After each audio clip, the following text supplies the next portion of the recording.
Welcome to Handmade History.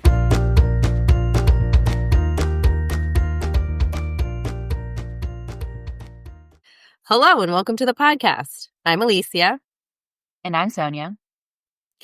And today we are talking about sewing machines. Sonia, do you have a sewing machine? Yeah, I have a couple. How many do you have? 2. And then I have a small one that's technically, it's not really operational. It's like a little decorative one that I got from a thrift store. Nice. Yeah. Didn't know that about you. I thought you just had one, a maximum of one. No. How many do you have? I have one, but I also have a serger. Okay. Yeah. Fun fact, our grandmother had 14 sewing machines. Mm-hmm. Yeah, I have one of those. Oh, nice. I don't have any of those. I gave one to our other sister. Mm-hmm. Cool. So let's get into it. Sonia, want to start us off? Yeah, so what is a sewing machine? So a sewing machine is a tool to automate sewing. A typical sewing machine has a few features.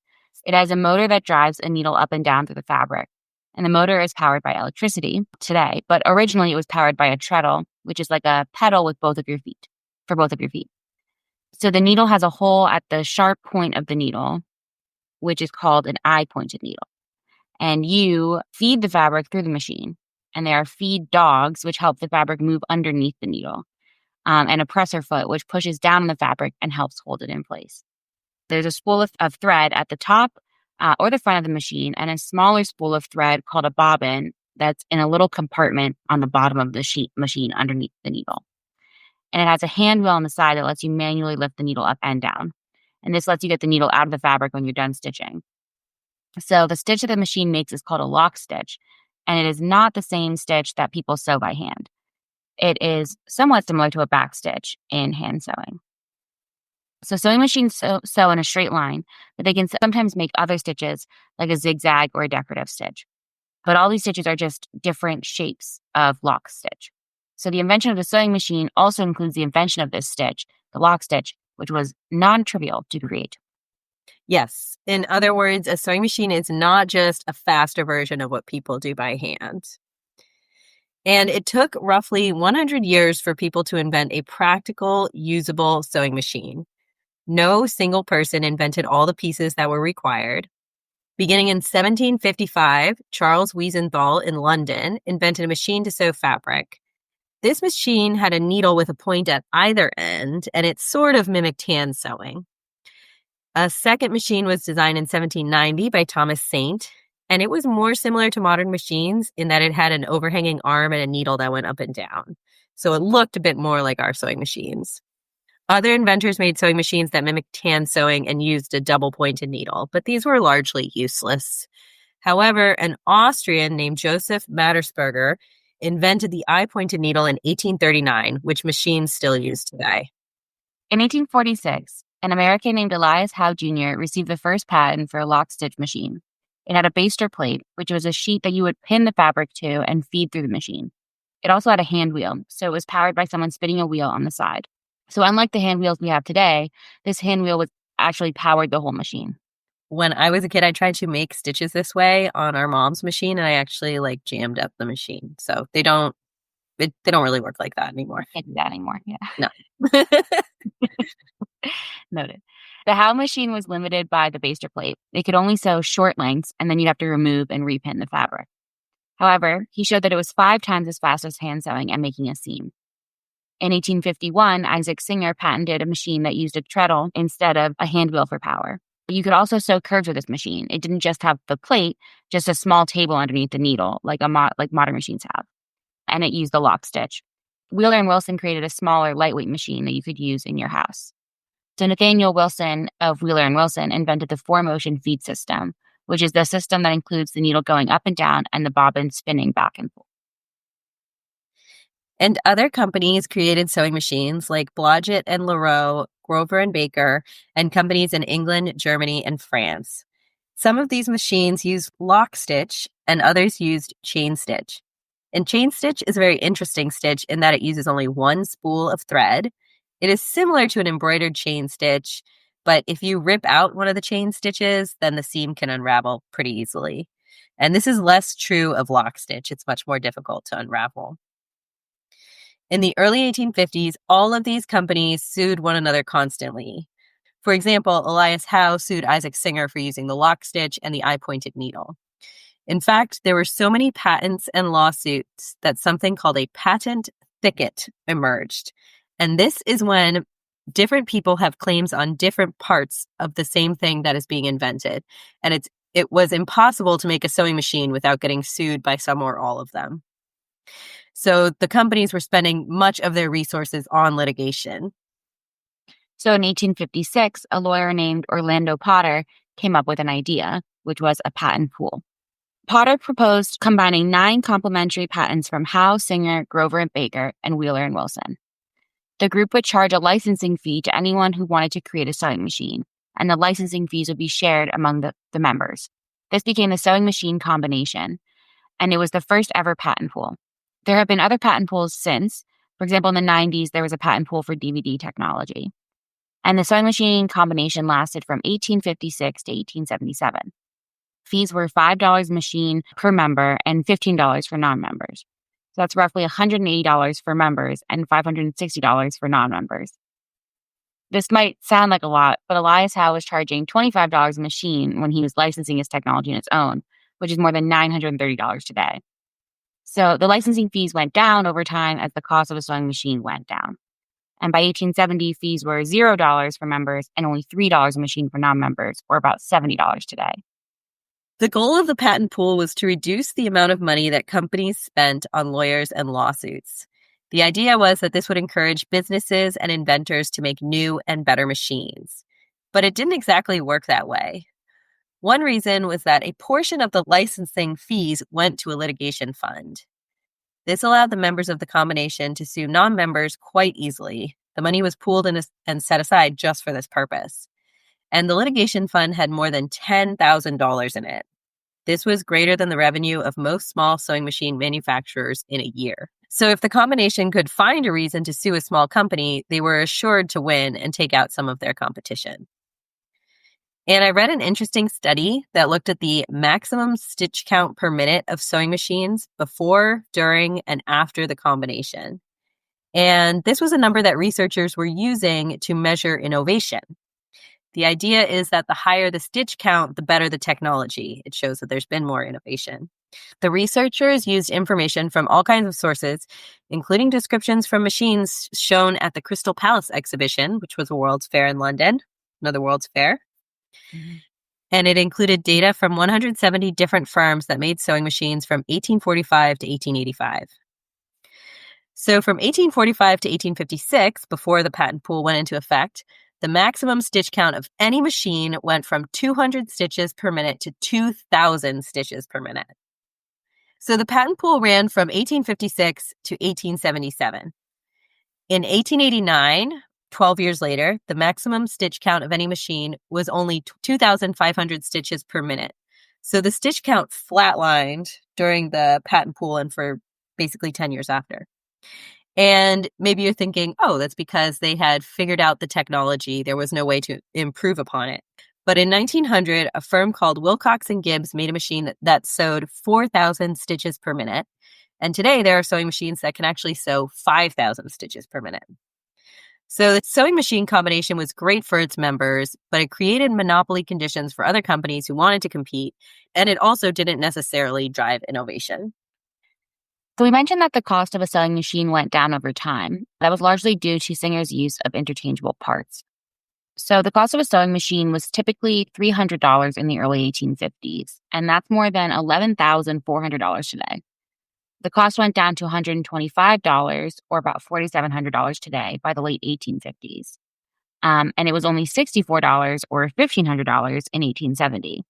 But that's still a lot more than they cost today, which is about 1/10 of that, or $150 for a good machine. Yes, I think that's about how much mine costs.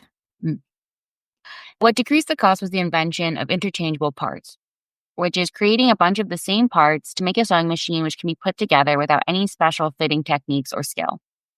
So Singer built a factory to make parts in 1857. However, the cost remained high, especially for seamstresses, who made an average of $500 a year. Buying a sewing machine would be more than 12% of their annual income. Edward Clark, who was a businessman who helped found Singer and Company, came up with the hire purchase plan. And this was basically a rent-to-own model. You put down maybe $5, and then you paid $3 to $5 each month. And this allowed middle-class people to buy machines. Yes. So let's switch gears here a little bit and talk about who wanted sewing machines. So to do that, let's talk about clothes making before the 1800s. Louisa Owen Sohnstrom writes in her great book, Hand Sewing Clothing, for tens of thousands of years, people were stitching clothes by hand. People really sewed their own clothes for most of humanity's history, and tailors and dressmakers sewed clothes for wealthy people. Tailoring and dressmaking encompassed every step of the process except for making the cloth. Another quote from the book, A Needle, a Bobbin, a Strike by Ava Barm and Susan E. Klepp. Dressmakers generally designed, measured, cut, basted, sewed, trimmed, finished, and pressed a garment. And people who couldn't afford to pay someone else did all of this themselves. But then, during the Industrial Revolution, textile mills changed this. By the late 1810s, there were cotton and woolen mills all over New England. Technology revolutionized textile production, and in a matter of decades, cheap fabric was easily available. Also in the early 1800s, textile manufacturers obtained protective tariffs. These kept out foreign textiles, which were better quality, and decreased the competition. There was also a tariff on imported ready-made clothing. It was 30% in 1816 and 50% in 1828. And this protected the ready-made garment industry in America for a little while. And over time, it became more socially acceptable for middle-class people to buy ready-made garments, beginning with men's shirts, which were ready-made especially during the Civil War, followed by women's outerwear, such as cloaks. In the 1860s, women still mostly had clothes made for them or made their own. But soon, clothing production increased dramatically. The number of people employed to make women's ready-made garments doubled in the 1860s and more than doubled in the 1870s. The number of stores selling women's clothing grew from 118 to 562. At first, this industry was not huge factories of people working in the same place, like they did in the mills. Rather, it was based on piecework. So women who worked as seamstresses would pick up pieces cut for clothing, sew it at home by hand, and bring it back. This was unpleasant and difficult work, and if you have ever hand-sewed for any length of time, you know that it can be very boring. Barm and Klepp wrote that these women basted, lined, seamed, trimmed, made the buttonholes, and sewed on the buttons. They might also wash, press, and fold garments. In the 1820s, one seamstress could sew 6 to 9 shirts each week by hand, and each shirt might require 20,000 stitches. So she would work 12 to 14 hours a day, 6 days a week. And she worked at home, absorbing the cost for candlelight and rent, as well as the cost of transportation to pick up and drop off the garments. The work was also seasonal and undependable. One researcher, Matthew Carey, estimates that the yearly wages of a seamstress in 1833 were only $36 to $59 each year, or about $1,375 to $2,210 in today's dollars.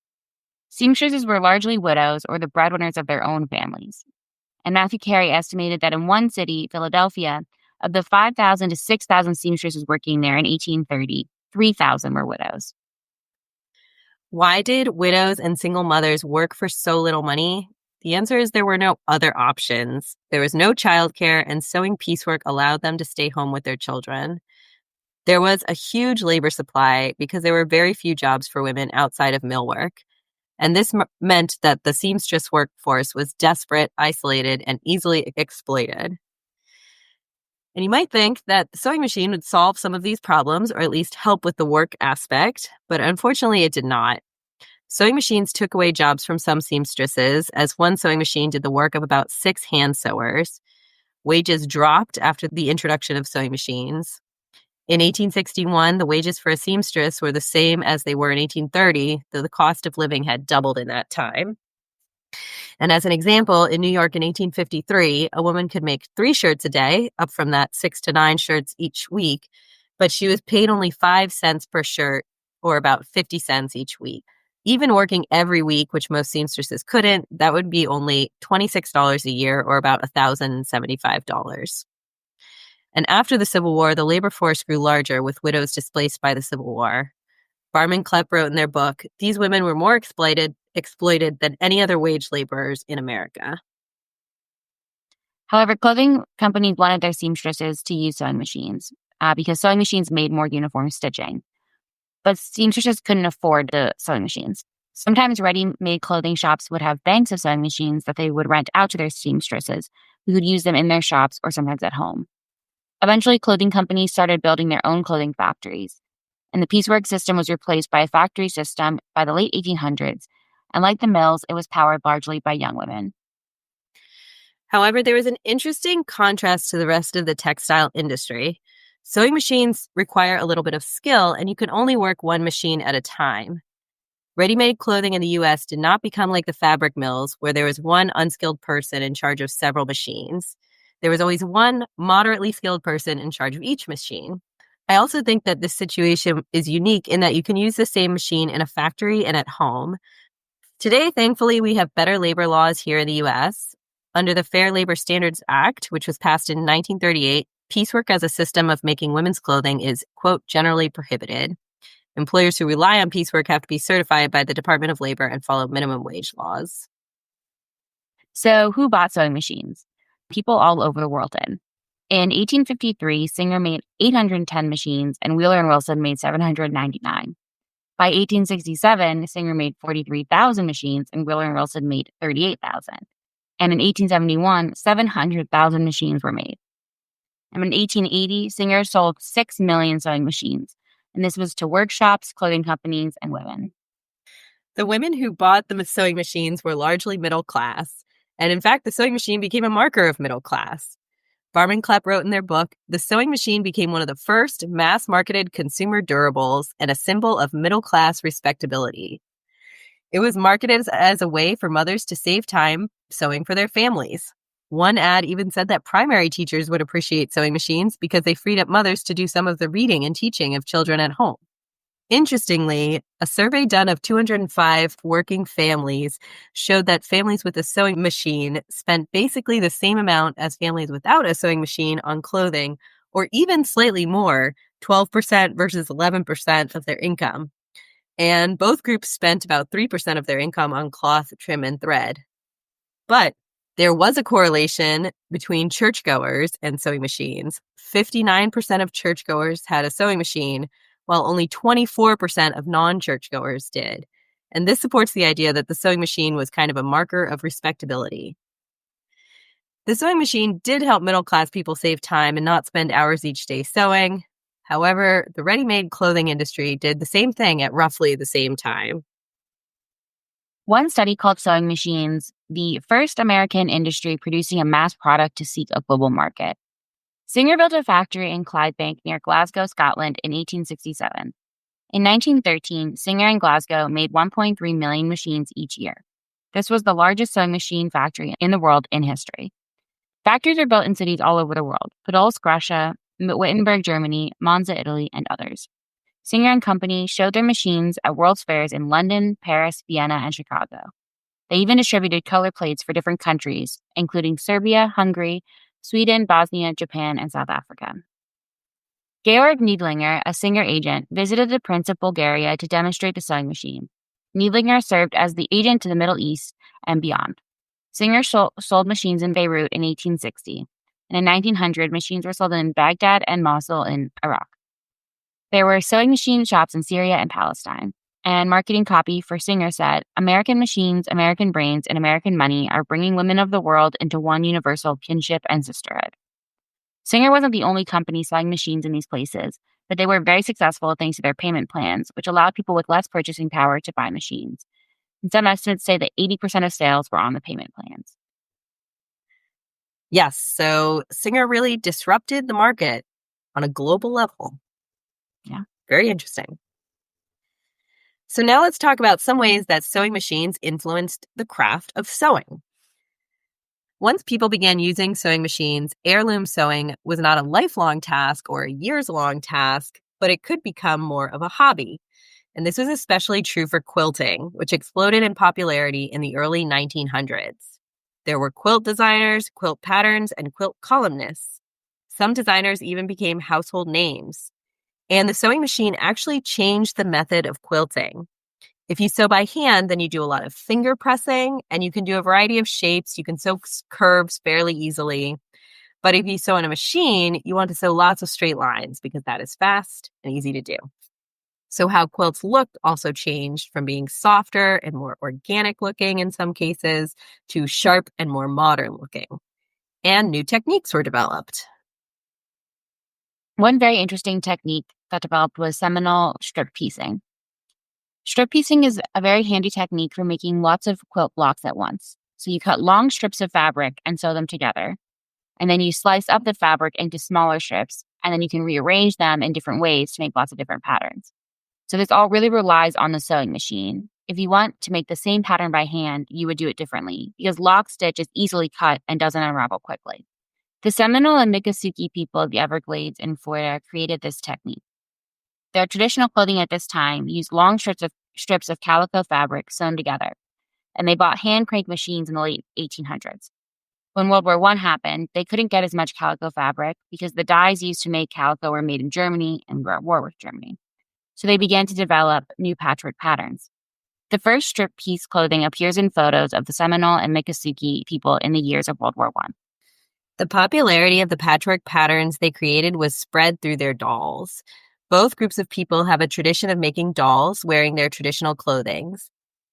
Women dolls wear a skirt and cape, and men dolls wear a big shirt or a jacket, shirt, and trousers, which is called rancher style. In the early 1900s, they began to make these garments out of patchwork. And the patchwork designs have names and meanings. They can have 2 colors or many colors and be simple or quite complex. Some of the oldest designs are called Fire, Rain, and Rain and Storm. And they are all strip pieced. So the people who make these sew long strips together, then cut them into smaller pieces, and then they can translate, rotate, and reflect the pieces before sewing them together again to make new designs. And you can do this more than once. So you can cut and sew and cut and sew and cut and sew. And to succeed at this technique, you have to sew very accurately, matching up your points, and you have to plan ahead. The Seminole and Miccosukee people sold their dolls at the Glade Cross Mission in Everglades and via mail order. And a woman named Deaconess Harriet Bedell, a white missionary, worked at the mission and ran the store. She encouraged the Seminole and Miccosukee to make patchwork patterns and to name them. She thought that this would appeal to tourists. She also decided which patterns were, quote, authentic and could be sold in the store. The patterns were really popular and people use strip piecing all over the world today. The sewing machine also altered how people sew garments, but I think we should save that for another episode, perhaps about pattern making. So that is sewing machines. Sonia, have you ever used strip piecing to make a quilt? No, I have made a quilt, like a small one, but I just used like squares of fabric. Oh. So it wasn't strip pieced. I used strip piecing to make a large quilt for my friend who got married, but I did not plan ahead adequately, and I ended up with many, many extra strips and squares. Yeah. I thought it was interesting about how sewing machines changed kind of the style of quilts.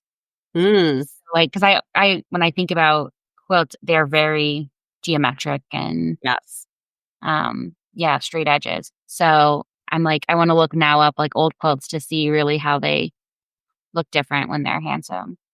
Yeah. Cool. Thanks so much for listening. If you have a cool quilt technique you want to share with us or a sewing machine story, we would love to hear about it. How many sewing machines you own? Tell us how many sewing machines you own. Yes. I think our grandma has the record so far, but I bet somebody else has more. Yeah. You can email us at handmadehistoryhosts, that's HOSTS @gmail.com. Or you can visit our website, handmadehistorypodcast.com. Thanks again for listening. Bye. Bye.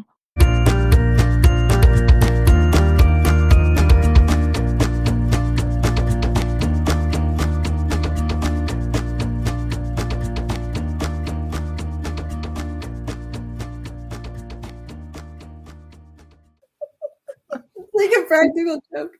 I'm going to redo the line. Okay, I'm sorry. Whew.